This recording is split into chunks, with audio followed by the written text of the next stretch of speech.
What's going on, all you wild Thor enthusiasts? Your two favorite MCU fanatics over here are back for another review for Cinefellas. I'm Uncle Logan Myers. It's my good mate over there.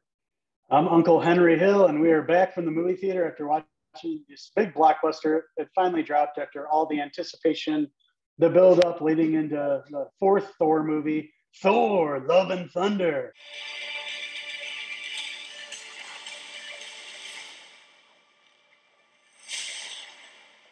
And it's all at the helm by Uncle Taika Waititi. Obviously, he directed the last Thor, Ragnarok, which was a lot of people's favorite of this series so far. The first two are very boring. Ragnarok brought some, some flair, some zest, brought a little life back to the Thor universe after the first two kind of terrible movies, honestly. The only movies that Thor have been good in were the Infinity Wars and Endgame. So it was nice to get Thor back on track with the third film. And then everybody is really anticipating Love and Thunder. And I'll ask you, Uncle Logan, did it deliver for you, mate?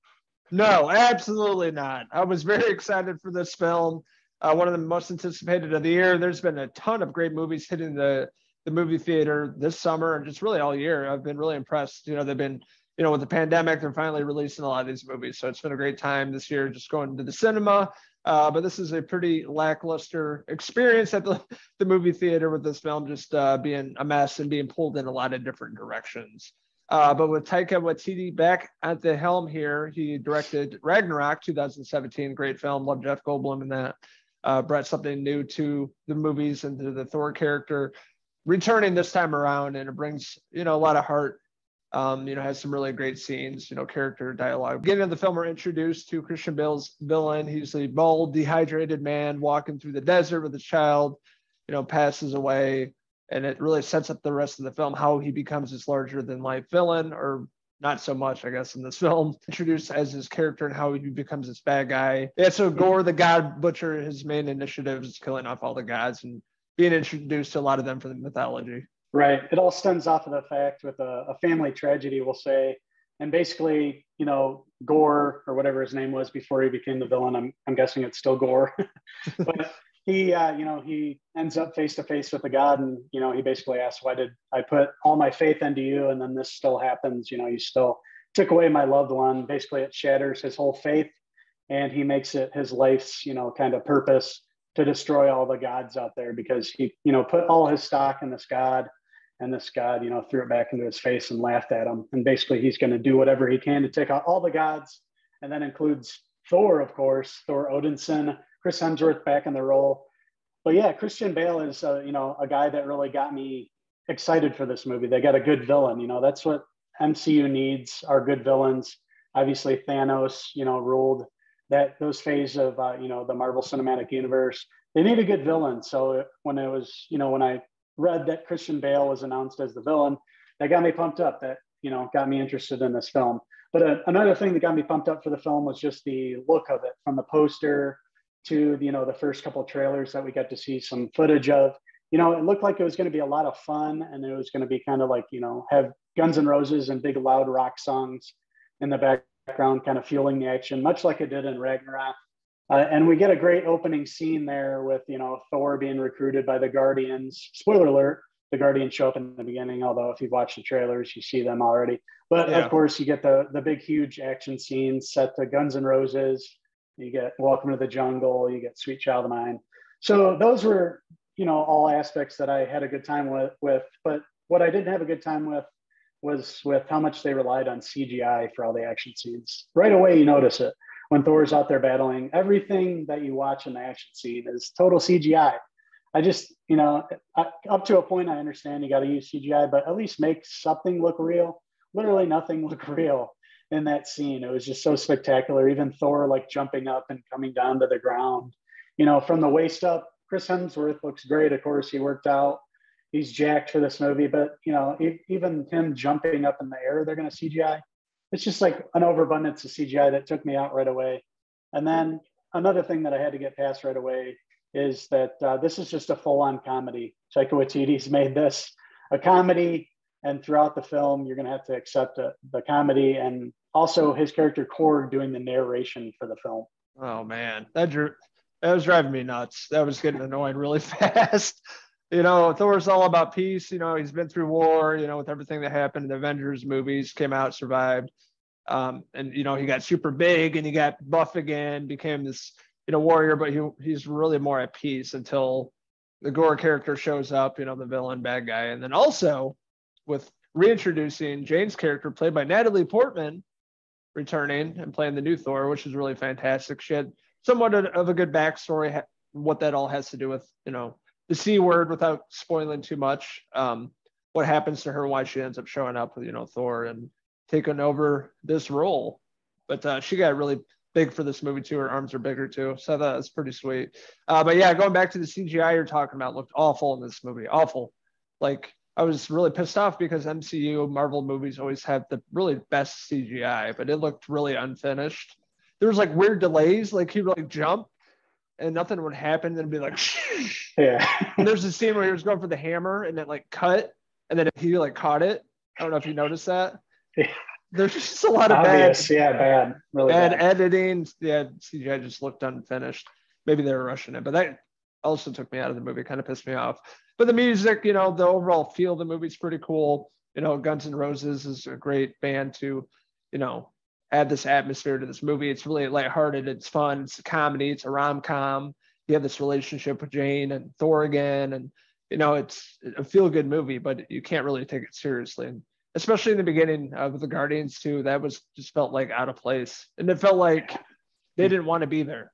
Yeah, pretty much. Yeah, they weren't even funny. They were just like standing there and just like a little dialogue. Chris Pratt, Star-Lord. It was just like, what was the point of that? But yeah, a lot of mistakes and just kind of a miss for me. Yeah, you mentioned a couple of the bright spots of the film being Natalie Portman returning as Jane. I'd say in this film, they gave her way more to do than they did in the last couple films. And you get to sympathize more with her character and actually root for her. So if, that part of the film I was happy with, and they did a good job with that. The comedy, the problem I have with all the comedy, there are moments throughout the film where I laughed. Absolutely. There's funny moments in there, but it's just like he's trying too hard in certain scenes, kind of forced comedy, forced dialogue, trying too hard with these goats that show up. There's somebody else laughing in the theater every time they showed up. But, after the first one, it just became kind of annoying to me. I don't know. That's how I saw it anyway. I'm sure people enjoyed it. But yeah, some of the comedy felt forced. And with Valkyrie's character and stuff, she didn't have much to do in this film. She's kind of riding third wheel behind Jane and Thor. And as far as some other characters we see pop up, we see Russell Crowe back as gladiator garb to play Zeus, the god Zeus. And it's Russell Crowe that we've seen lately. Just, he's gained a lot of weight. He didn't get in shape at all for this. And he's supposed to be Zeus. I mean, it's just kind of silly. So I'm sure Taika Waititi was kind of winking at the crowd there, making it funny. But again, it's too much laughs. Like the adventure never felt like it was real, up until the point where they had the gore scenes and the black and white.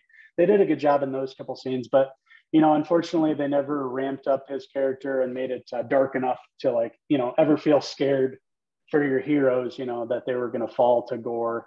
But they had some cool action scenes, nevertheless. Forget the CGI and all that. There are some fun scenes in the movie, but it's totally not a loss, but definitely not my favorite of the new phase of MCU movies. I put it below Doctor Strange, of course, and I expected more from the film. I thought it was going to be more fun just based on all the artwork, the posters, the trailers, and unfortunately, it just fell kind of flat with me. Yeah, it's like even with the scenes with Christian Bale, Gorr's character, you're like, wait, this isn't supposed to be funny? Like, you never, there's nothing at stake here. Chris Hemsworth is always fantastic as Thor. He's massive, in this movie. You could tell he's bulking up for the Hulk Hogan movie. So yeah, he was really good in this. He had some great scenes. I loved his little braid in his hair in the beginning of it. He was like a hippie of sorts, like he was just like all about, peace and everyone getting, along and together. And then that all changes with this character of the villain, Christian Bale. We always loved old Uncle Christian. That's one of your favorite actors. Hi, I'm Christian, mate. Nice to meet you, mate. Gorr the God Butcher. Gorr the God Butcher. Sounds like a drinking buddy in England.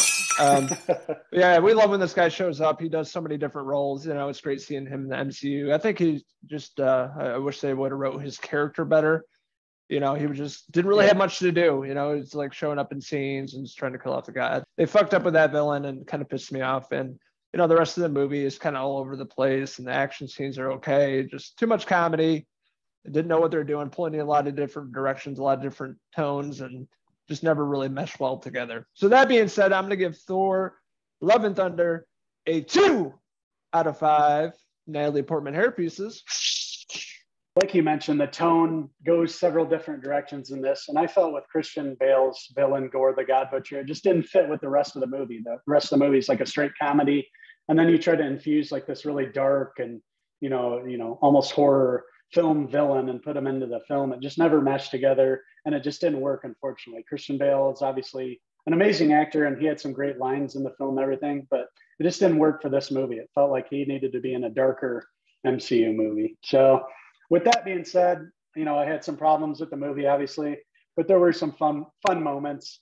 I was initially going to rank this movie a little lower, but I'll be nice and give it a 3 out of 5 Russell Crowe hairpieces. He throws a lightning bolt.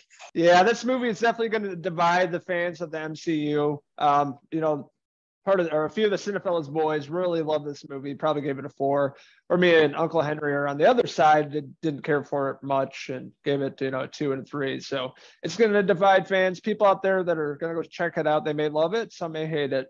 But we're definitely interested in hearing from you guys after you see the movie. What did you like about it? What didn't you like about it?